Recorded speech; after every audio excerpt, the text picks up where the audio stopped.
A la tercera fue la vencida. El Gobierno central y la Comunidad de Madrid han llegado a un acuerdo. Las restricciones o el confinamiento se tomarán en base al número de habitantes que tengan las ciudades. Comenzamos.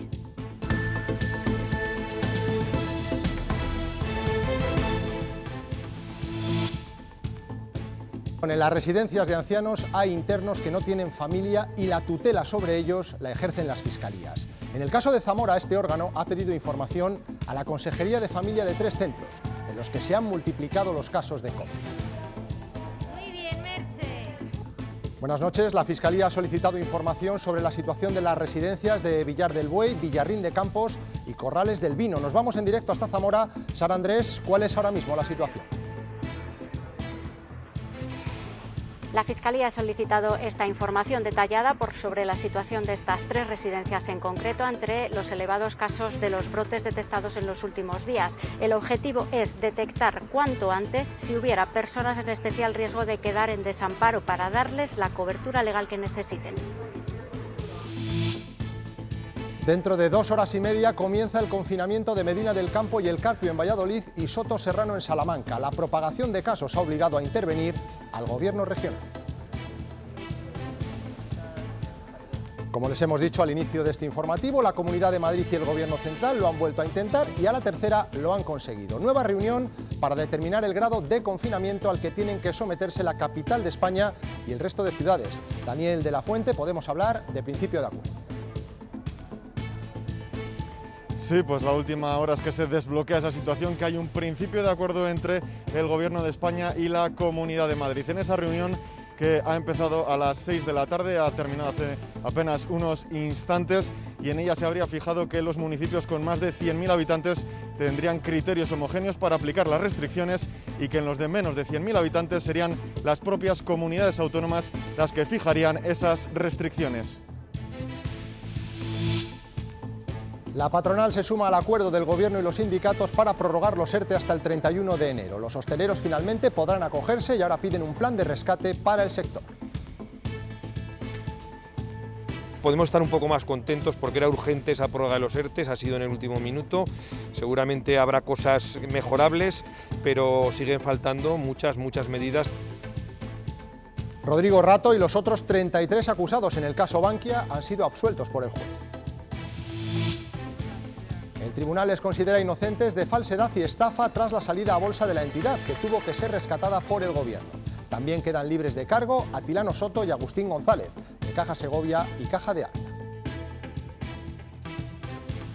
Y seguro que ya lo habrán notado, el veranillo de San Miguel un año más nos está dejando sol y calor por las tardes. Eso sí, aprovechen mañana porque a partir del jueves cambia el tiempo y la segunda mitad de la semana necesitaremos chaqueta y paraguas.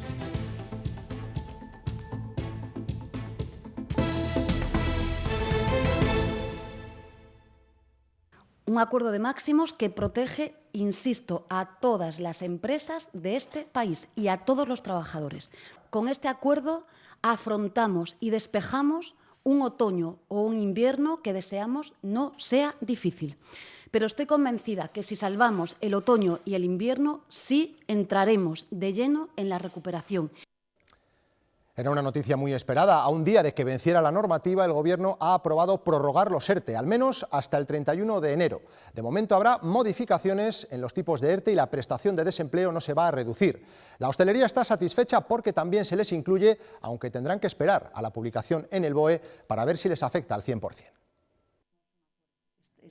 Hasta el último minuto se ha apurado para negociar. Los ERTE se prolongarán al menos hasta el 31 de enero, aunque el Gobierno distingue ahora 3 tipos. Nacen los ERTE de limitación para empresas con restricciones para frenar la pandemia en horarios o aforos. Y cambian los nombres para los de rebrote y fuerza mayor, que ahora se denominarán por impedimento de actividad mercantil y para empresas especialmente golpeadas. Turismo y hostelería es la que al final más se puede llegar a blindar ante esa dificultad, aunque la petición por la parte social es que se embarcase ese blindaje para el 100% de los sectores. Pero habrá que leer al detalle lo que publique el BOE. Y parece que sí que va a haber un anexo en el cual se marque claramente esos códigos, en los cuales se vea claramente qué ámbitos se marcan o qué cobertura tiene cada uno de esos CNAEs sectoriales. Las exoneraciones variarán entre el 50 y el 100% dependiendo del número de trabajadores y las prestaciones no disminuirán. Se marcaría que aun con 180 días en ERTE sigas cobrando el 70% de tu ingreso de tu base de cotización. Esto no consumirá paro de cara al futuro, pero se pone un límite de tiempo al llamado contador a cero. Aquellos que pierdan su empleo a partir del 1 de enero de 2022 se les descontará del paro los días de ERTE desde el próximo 1 de octubre. La nueva prórroga incluye también una prestación para trabajadores a tiempo parcial, temporales y fijos discontinuos. Antes de conocer la noticia, los hosteleros de Ávila y León se concentraban y provocaban largas caravanas con sus vehículos, reivindicando el abandono del sector en esa prórroga de los ERTEs. Los empresarios temían que si el acuerdo entre gobierno, patronal y sindicatos no llegaba antes del 30 de septiembre, los expedientes de regulación terminarían en despidos y sus establecimientos acabarían en un concurso de acreedores. Al final, el acuerdo ha llegado, aunque habrá que esperar a que se publique en el BOE. El sector pide un plan de rescate. Podemos estar un poco más contentos porque era urgente esa prórroga de los ERTEs, ha sido en el último minuto. Seguramente habrá cosas mejorables, pero siguen faltando muchas medidas. Esperemos que lleguen sí o sí ese plan de rescate para la hostelería porque es absolutamente necesario. La crisis sanitaria está siendo muy dura, pero aún más aciaga es la situación de las personas afectadas que viven en las residencias de ancianos y no tienen familia. Por ellas interviene la Fiscalía, en este caso en 3 centros de Zamora, donde han crecido los casos. Este órgano, Sara Andrés, ha preguntado a la Consejería de Familia por la situación de estos centros. Buenas tardes. Pues sí, las Fiscalías Provinciales reciben datos desde la Consejería de Familia desde el mes de marzo como parte de su trabajo para velar por las personas más vulnerables. Pero ahora la fiscal jefe de Zamora lo que ha hecho es pedir información mucho más detallada sobre 3 residencias en concreto. Son las de Villar del Buey, Villarrín de Campos y Corrales del Vino. Son 3 centros en los que se han detectado importantes brotes con decenas de casos en las últimas semanas, brotes de COVID en las últimas semanas. No se trata de investigar la gestión de estas residencias, sino de adelantarse para evitar que posibles personas se puedan quedar en situación de desamparo.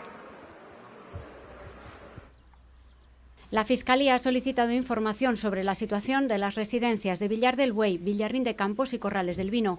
Quiere saber por qué se han producido sus brotes de COVID de repente y, sobre todo, si hay personas en una especial situación de vulnerabilidad que requieran de su ayuda legal.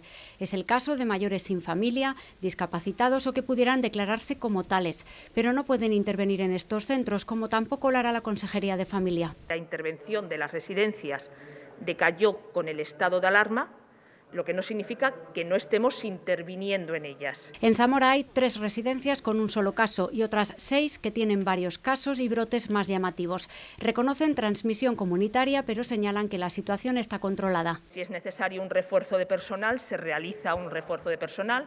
Si es necesario que el personal de la gerencia ayude a la dirección del centro, se está haciendo. Si es necesario dar un apoyo de EPIs, se está haciendo. Los traslados hospitalarios se están haciendo y la atención médica se está haciendo. También destacan que la mayoría de los residentes que han dado positivos están leves o asintomáticos y reclaman prudencia extrema a los trabajadores de estas residencias. Ahora mismo hay 5 localidades confinadas en Castilla y León que incluyen a más de 68.000 personas aisladas. Son Íscar, Pedrajas, Pesquera, Miranda y Sotillo de la Ribera. En esta última, mañana posiblemente terminarán las restricciones por su mejoría de datos. Por contra, mañana se añaden a la lista de limitaciones otras 3 poblaciones, Medina del Campo y El Carpio en Valladolid y Sotoserrano en Salamanca. Allí, en Sotoserrano, la incidencia se ha disparado. En Miranda del Castañar, la zona básica de salud donde se encuentra Sotoserrano, se llega a los 117 positivos por cada 10.000 habitantes. Ayer conocíamos los resultados de esos test, mientras en el área de Medina del Campo esa cifra es de 71. El Bocil publicará mañana la orden de confinamiento. Vuelven los días de confinamiento a Medina del Campo, una noticia que ya preveían que podía llegar. Cuando nosotros anunciamos a través de los propios medios de comunicación y de las redes sociales del Ayuntamiento la preocupación y ese aumento de casos, los vecinos ahora conviven con la incertidumbre de qué pasará. La situación es muy mala, la verdad que la situación es caótica. Coincides con que estás hablando con un hostelero, con lo cual para nosotros puede ser la puntilla definitiva. Algunos afirman que se veía venir achacando este retroceso a la irresponsabilidad. Pues sí, con 14 días vale, y ya se confina, se controlan todo esto un poco los casos. Yo creo que es por no tomar medidas, ¿no? Y otros simplemente piensan en cómo gestionar la situación en sus casas. Yo tengo padres que ya son mayores y claro, no dejarles salir, que nos confinen otra vez a pasarlo mal. Desde el ayuntamiento insisten en que se tomarán las medidas necesarias para reducir los contagios, combatir los ya existentes y volver a la normalidad lo antes posible.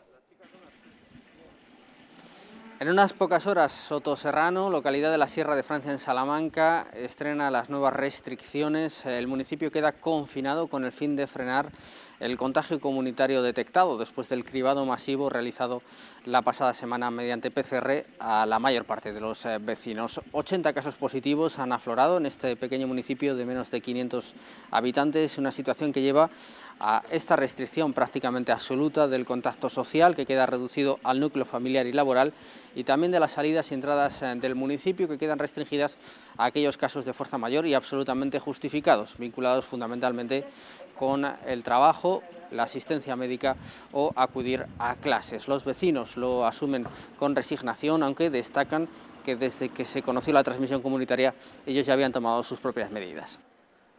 Se había confinado el pueblo solo, porque no se ve, nada más de las que tenemos urgentemente que salir. Cerrar el pueblo un poquillo y ya está.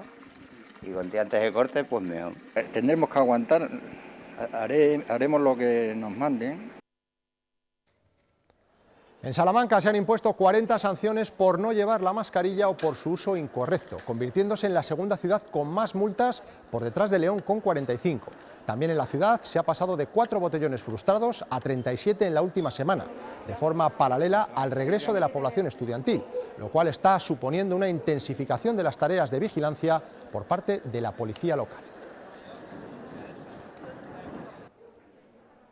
Una situación ante la que preocupa la llegada de estudiantes universitarios a algunas ciudades, precisamente como Salamanca. Hoy, en la apertura oficial del curso, el rector ha pedido a los estudiantes responsabilidad y ha asegurado que no le va a temblar la mano para aplicar sanciones disciplinarias o expulsiones para aquellos que no cumplan con las medidas de precaución. Si algún miembro de la comunidad universitaria demuestra falta de respeto por la sociedad, no merece estar en la USAL. También he dado orden de inicio de expedientes de expulsión a estudiantes de colegios mayores. Y precisamente estudiantes de las 4 universidades públicas de Castilla y León critican que son ellas las que no están cumpliendo con los protocolos. Estas son imágenes de una clase de física y matemáticas de la Universidad de Valladolid. Ante la falta de espacio están sentados, como ven, en el suelo. Además, señalan los fallos de audio para seguir las clases a distancia.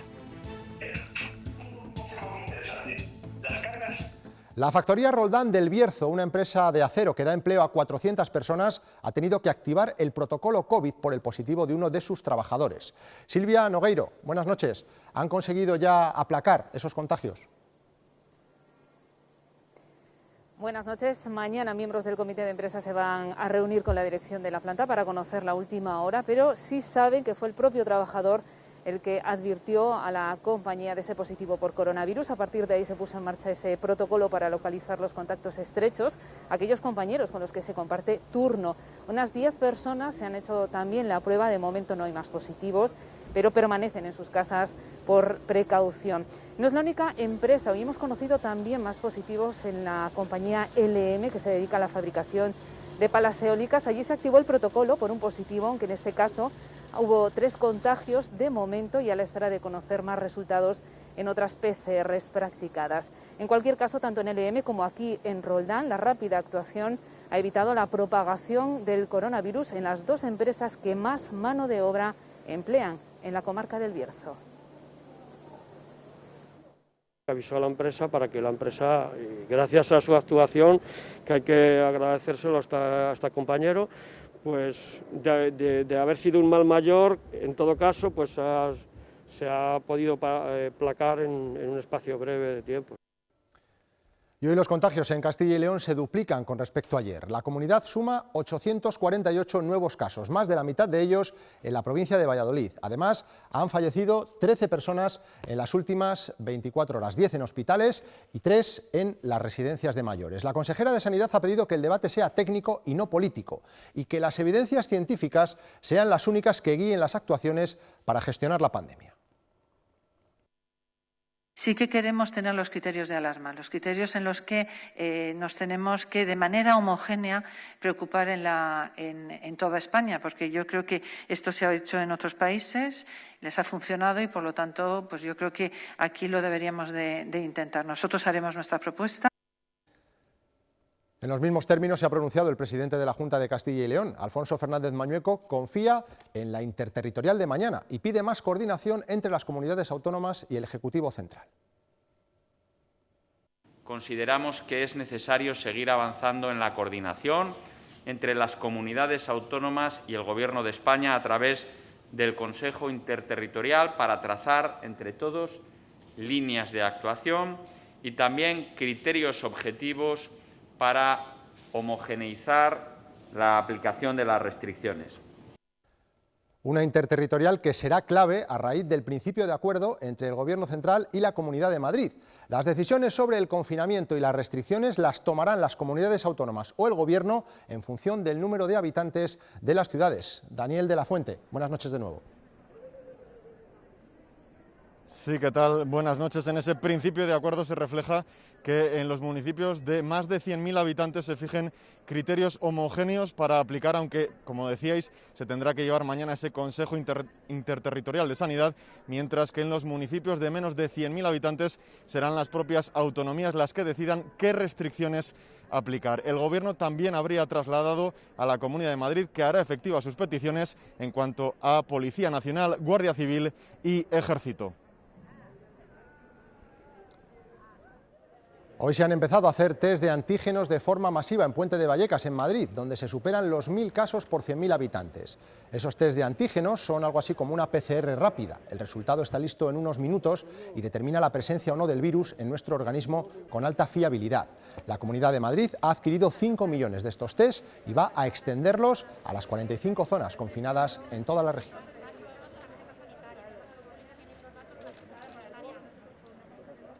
Como sabéis, pasó igual las catas de los pacientes que se les citó, pues hay un porcentaje que no han acudido.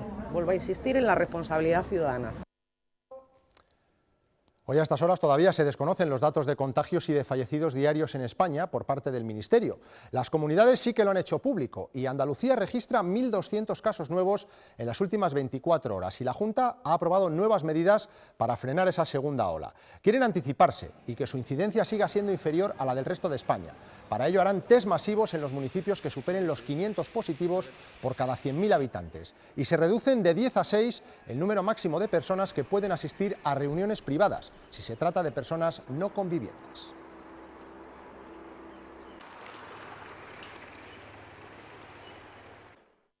Este comité de expertos hizo una evaluación específica del riesgo en los municipios o áreas que, entre otros parámetros, tengan una incidencia superior a los 500 casos por 100.000 habitantes en los últimos 14 días para tomar medidas de restricción adicionales.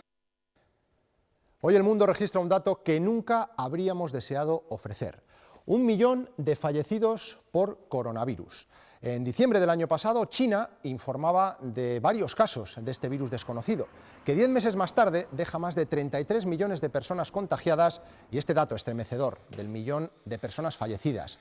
Estados Unidos y Brasil son los que a día de hoy registran más defunciones. En España ya hay 31.411.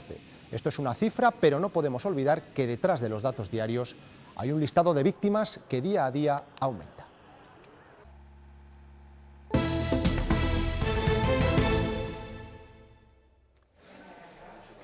El Gobierno ha prorrogado hasta el 31 de enero la prohibición de los desahucios y de las subidas abusivas en el alquiler de la vivienda. Se trata de dos medidas del llamado escudo social contra la pandemia, aprobado en marzo y que expiraba en septiembre.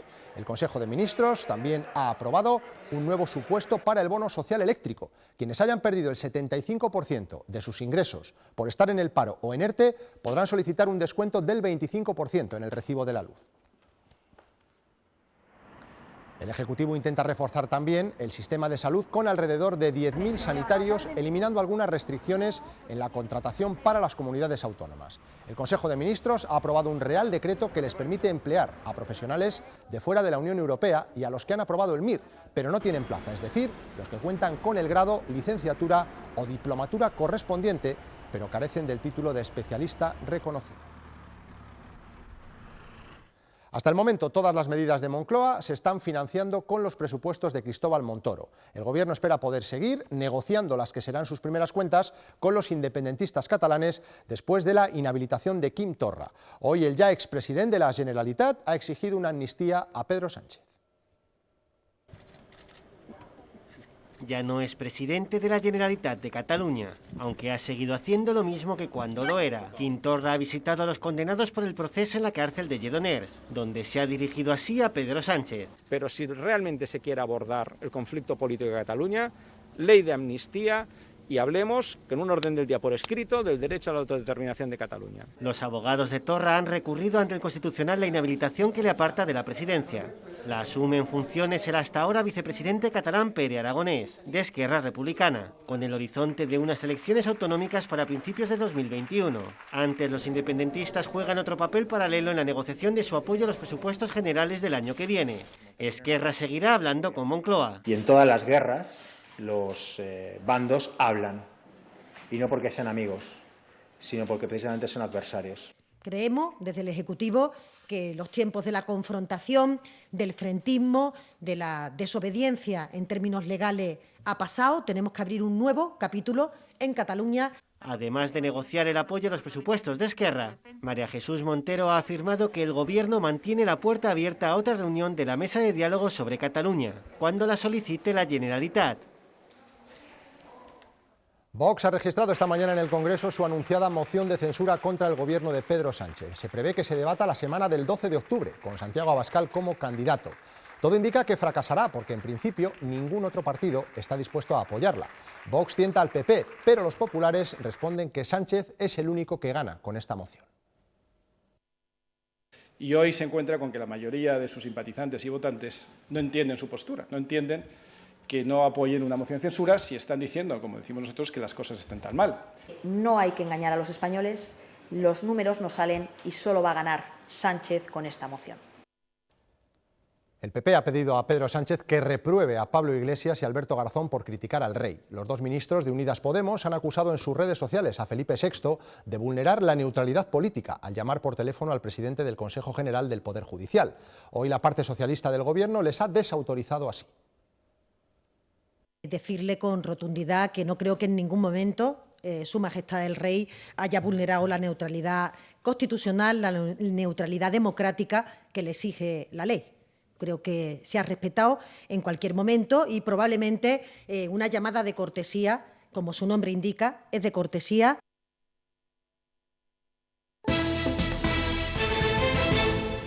Nos vamos hasta Ávila, donde hoy se ha conocido que la Audiencia Provincial ha fallado en contra de un recurso presentado por un hombre que había sido condenado como autor de un incendio forestal por imprudencia, que calcinó en 2017 130 hectáreas de terreno. Ana Agustín.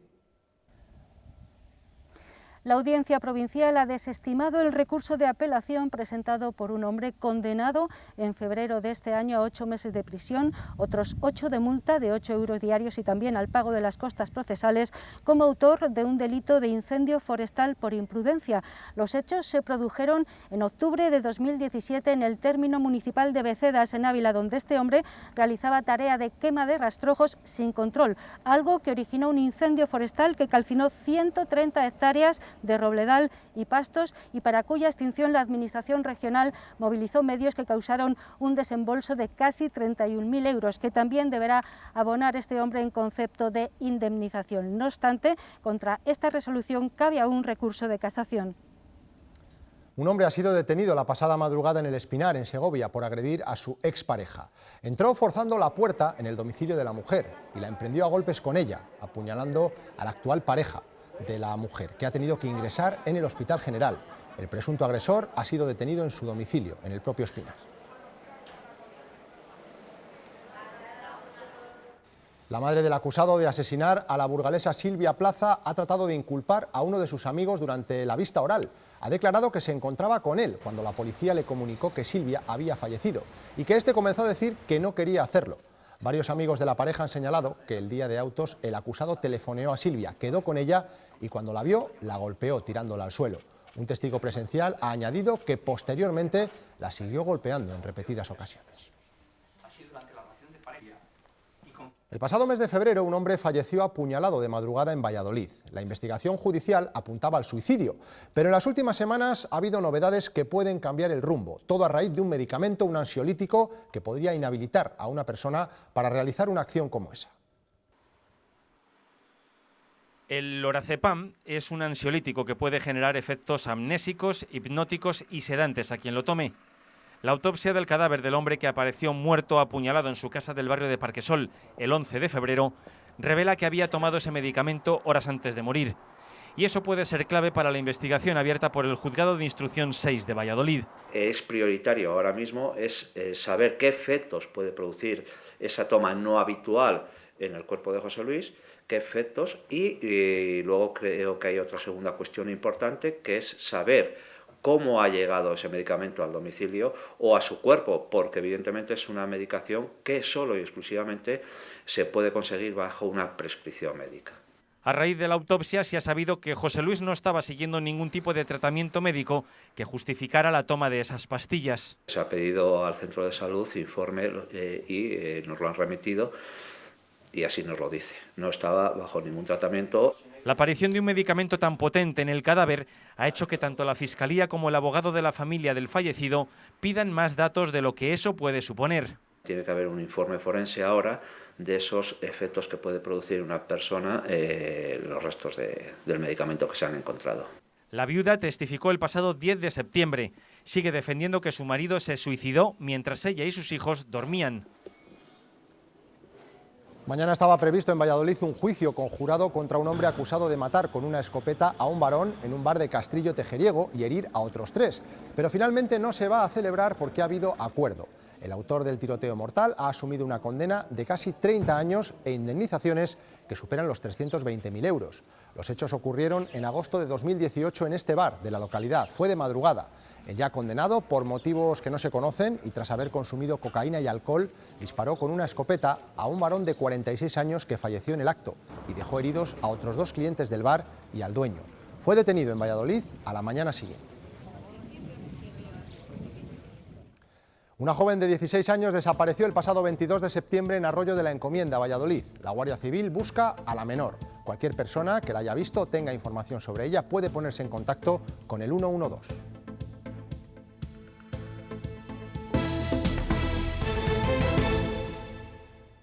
Hoy hemos conocido una sentencia histórica en la banca moderna. Rodrigo Rato y los otros 33 acusados por la salida de bolsa a Bankia han sido absueltos por la Audiencia Nacional. Entre ellos también estas 2 personas vinculadas a Castilla y León, Atilano Soto y Agustín González, los que fueran presidentes de Caja de Ávila y de Caja Segovia, respectivamente. Les juzgaban por delitos de estafa a los inversores y falsedad contable. Los beneficios de 300 millones se transformaron en pérdidas de cerca de 3.000, que obligaron a intervenir la entidad financiera. Del sonido de esta campana han pasado ya 9 años. La salida a bolsa de Bankia se vivió como una fiesta que acabó aquí, en la Audiencia Nacional, con 34 acusados sentados en el banquillo. Entre ellos, su expresidente Rodrigo Rato, acusado de delitos de estafa a los inversores y falsedad contable. La Fiscalía Anticorrupción pedía 8 años de cárcel para él. Al juicio también acudieron el que fuera presidente de Caja de Ávila, Agustín González, el de Caja Segovia, Atilano Soto, o el que fuera ministro durante los gobiernos de Aznar, Ángel Acebes. Ahora, todos ellos, los 34, están absueltos. La Audiencia Nacional argumenta que la operación contó con el visto bueno de los supervisores. Pero aún hay quien sigue teniendo cuentas pendientes con la justicia. El exministro Rato tiene una causa abierta por irregularidades fiscales derivadas de los sobornos que supuestamente cobró mientras presidió Bankia. Gemma Villarroel ya ha debutado como portavoz y coordinadora de Ciudadanos en Castilla y León. Lo ha hecho esta mañana para referirse, entre otras cosas, a su relación con Francisco Igea. Ha reconocido que es fluida y también que considera lógico que el actual vicepresidente de la Junta no forme parte del Comité Autonómico de la Formación Naranja. Él mismo no se encontraría cómodo en un órgano como es el Comité Autonómico, que representa al final los estatutos y la estrategia que se aprobó en la Asamblea y que formaba parte de la candidatura de Inés. Entonces yo creo que él está siendo consecuente. La nueva líder de Ciudadanos en Castilla y León ha construido su carrera política en los últimos 6 años. Antes de 2015, cuando encabezó por primera vez la candidatura del Partido Naranja a la alcaldía de León, Gemma Villarroel era conocida únicamente por sus méritos deportivos. Villarroel llegó a ser subcampeona de España de squash. Programadora informática de profesión, trabajó en la empresa privada hasta que consiguió el acta de concejala en el consistorio de la capital leonesa. Su primer paso como portavoz de Ciudadanos fue firmar un acuerdo de legislatura con el PP que llevó a Antonio Silván a la alcaldía de León, aunque sin entrar en el equipo de gobierno. Eso le permitió, por ejemplo, criticar con dureza la negativa de Silván a declarar en la comisión creada en el ayuntamiento para analizar las repercusiones de la operación Enredadera. Tras las elecciones de 2019, en las que volvió a encabezar la lista de Ciudadanos al ayuntamiento, sumó al cargo de portavoz en el consistorio la portavocía de su partido en la Diputación Provincial. En cuanto a su participación en la vida orgánica de Ciudadanos, en la pugna entre Silvia Clemente y Francisco Igea, Gemma Villarroel se posicionó del lado de la primera. Tampoco apoyó a Igea en las primarias que le enfrentaron con Inés Arrimadas. Apostó por la actual presidenta de la Formación Naranja, que ahora la premia aupándola al liderato del partido en Castilla y León. El último decreto sobre financiación local de la Junta será llevado al Tribunal Constitucional. Así lo ha decidido el PSOE con sus alcaldes tras considerar que esta orden ataca a su autonomía en las cuentas y además va en contra de nuestro estatuto.